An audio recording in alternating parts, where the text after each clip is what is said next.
Are you a vampire? Yes. Why did you take your son's blood and put it in your body? I mean, my son is here. Tom, would you want to come say hi? Blink twice if he tricked you into doing it. Yeah. I have the best biomarkers of anybody on the planet. So if there were an Olympic sport for health, I would be the gold medalist. Steve will do it is healthier than you. Sleep is the most powerful drug. To demonstrate this, I achieved the best sleep score in human history. So there's 5 habits you want to do for sleep. Best biomarkers of any person on the planet. Best sleep score in history. This guy is going for all the golds. Happier than almost anybody. I think He's happier than almost anybody.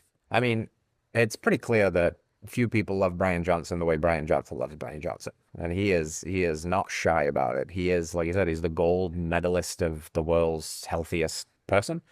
I guess health can be defined objectively, but there's also a big subjective component to health. And that's where it gets tricky, because if he just wants to go off the data and the tests, and then he also kind of controls the test that he did, and it gets a little confusing to make bold statements like, I'm the healthiest person in the world biologically and because of my age, when you really might argue that somebody that's living a much lower stress lifestyle could actually be healthier. You know, maybe they live just as long.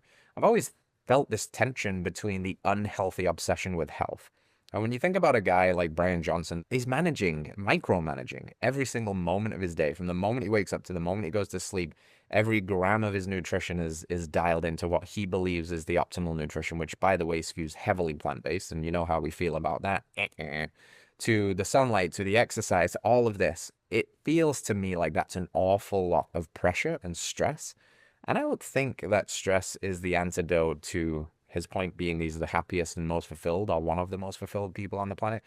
It seems like you're searching for something. You're not just content with being. And that to me would be something like happiness, like peace at rest, not this need to control and stave off the very natural process of dying that is coming for all of us. And that sometimes the imperfections are less harmful than the stress of trying to be perfect. And maybe if Bryan just chilled out a bit, he would be a little bit happier, maybe healthier too.